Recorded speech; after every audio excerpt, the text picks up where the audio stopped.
جن لوگوں کا یقین اللہ پر پختہ ہوتا ہے، جن لوگوں کا یقین ایمان اللہ پر بہت مضبوط ہوتا ہے، اللہ تعالیٰ کی ذات ان کے لیے ناممکن چیزوں کو بھی ممکن بنا دیتے ہیں۔ امپاسبل کو بھی اللہ تعالیٰ کی ذات پاسبل کر دیتی ہے۔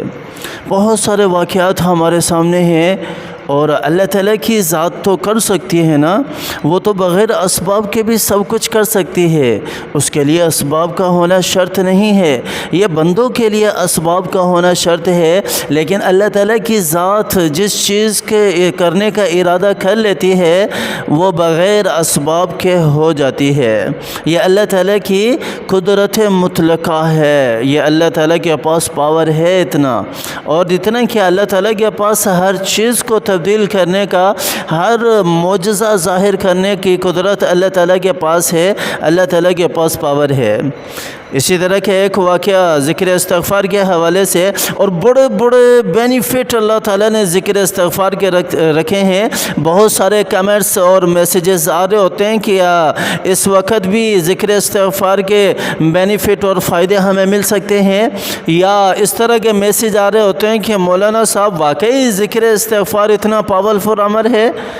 میرے بھائیوں، میری بہنوں، میرے دوستوں، اللہ تعالیٰ نے قرآن پاک کے اندر بہت ساری آیات کے اندر جو ہے وہ ذکر استغفار کے بینیفٹ بتائے ہیں، اور آپ صلی اللہ علیہ وسلم کی احادیث بھی بھری پڑی ہے۔ اسی طرح کیا جو ہے بینیفٹ کے اوپر، ذکر استغفار کے فائدوں کے اوپر لاہور کا ہے، لاہور کے ایک چھوٹے سے گھر کے اندر ایک عورت جس کا نام ریحانہ ہے وہ رہا کرتی تھی، اور 2 سال پہلے اس کے شوہر کا انتقال ہو چکا تھا۔ وہ میں نے کہا نا کہ اللہ تعالیٰ ناممکن کو بھی ممکن بنا دیتے ہیں، امپاسبل کو پاسبل کر دیتے ہیں۔ اب یہاں پر ذرا اس کا واقعہ دیکھیے۔ ایک چھوٹا سا گھر ہے، 2 سال پہلے شوہر کا انتقال ہو چکا ہے، اور 3 اس عورت کے ریحانہ کے بچے ہیں، اور گھروں کے اندر جا کر محنت مزدوری کر کے، صفائی وغیرہ کر کے، جس طرح کہ آج کل ہمارے معاشرے میں ہے، اپنے گھر کا گزر بسر وہ عورت کر رہی تھی، اپنے گھر کا گزر بسر کر رہی تھی۔ لیکن مہنگائی آپ حضرات کے سامنے کتنی زیادہ مہنگائی ہو چکی ہے۔ اگرچہ ہمارے پیٹرول وغیرہ سستا ہو بھی جائے، لیکن جو دوسرے مافیاز ہیں وہ چیزیں سستی کرنے کے لیے تیار نہیں ہوتے، وہ بھی سب سو رہے ہیں، ہماری حکومت بھی سو رہی ہے۔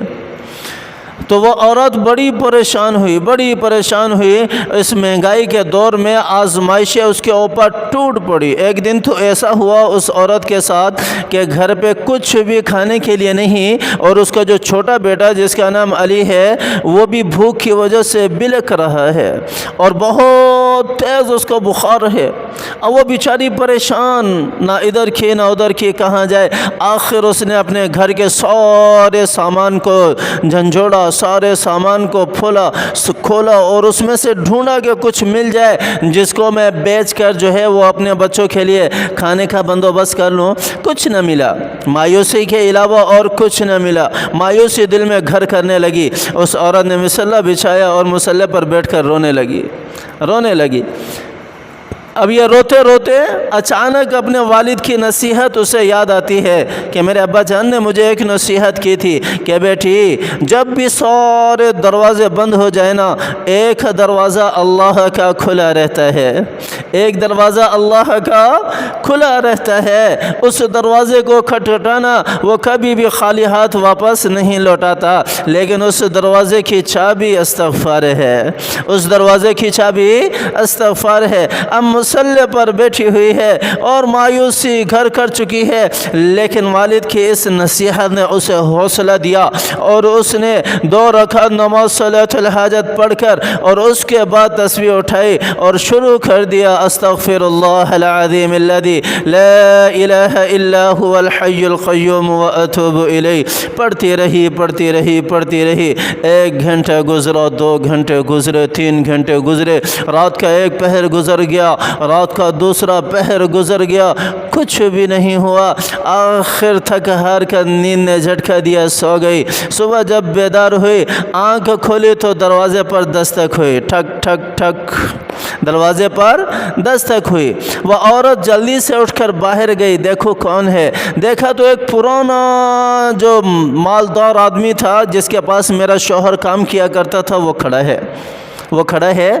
تو اس ریحانہ نے کہا کہ صاحب خیر؟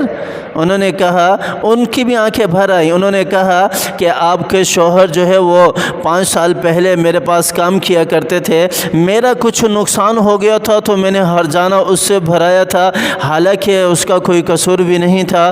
مال و دولت والے ہوتے ہیں نا، اکڑ والے ہوتے ہیں، لیکن یہاں اللہ تعالیٰ نے اس کے دل کو پھیر دیا اور اس نے لفافہ ریحانہ کے ہاتھ میں دیا۔ کہا کہ اس میں کیا ہے؟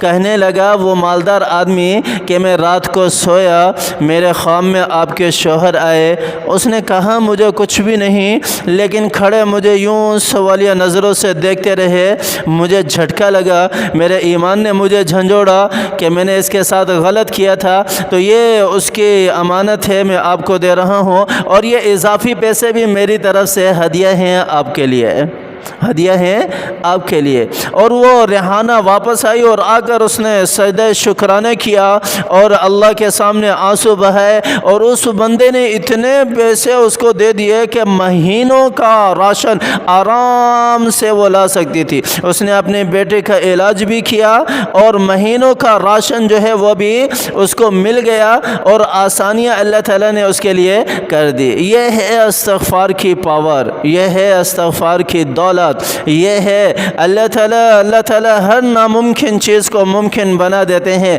اللہ کی ذات کرنے پر آئے تو اس کے لیے اسباب مانے نہیں رکھتے، وہ بغیر اسباب کے بھی عطا فرما دیتا ہے، وہ بغیر اسباب کے بھی دے دیتا ہے۔ ہمیں چاہیے کہ ہم کثرت سے ذکر استغفار کرنے والے بنیں، کثرت سے ذکر استغفار کرنے والے بنیں، تاکہ مجھے بھی اور آپ کو بھی ذکر استغفار کے جتنے بھی فائدے اور بینیفٹ قرآن و سنت میں ہمیں ملتے ہیں وہ ہمیں بھی ملنے والے بن جائیں۔ اللہ تعالیٰ کی ذات مجھے بھی اور آپ کو بھی کثرت سے ذکر استغفار کرنے کی توفیق عطا فرمائے۔ کچھ دوست اور کچھ ہماری بہنیں ہیں جنہوں نے دعاؤں کے لیے کہا ہے، کچھ شادیوں کی وجہ سے پریشان ہے، کچھ بیماریوں کی وجہ سے پریشان ہیں، اور کچھ ویسے مسائل میں گھرے ہوئے ہیں، ان حضرات نے دعاؤں کے لیے کہا ہے۔ ہاتھ اٹھا کر ان سب کے لیے دعا کر دیں کہ اللہ تعالیٰ کی ذات سب کو صحت یابی والی زندگی عطا فرمائے۔ اللہ تعالیٰ کی ذات جتنے بھی بیمار ہیں سب کو صحت یابی والی زندگی عطا فرمائے۔ جو شادیوں کی وجہ سے پریشان ہیں اللہ تعالیٰ ان کی شادیوں کا بندوبست جلد از جلد کر دے، اور باقی جتنے بھی مصائب اور مسائل کے اندر گھرے ہوئے ہیں اللہ تعالیٰ ان کے بھی مسائل اور مصائب کو حل فرمائے اور ہماری تمام جائز حاجات کو پورا فرمائے۔ آمین ثم آمین، وآخر دعوانا ان الحمد للہ رب العالمین۔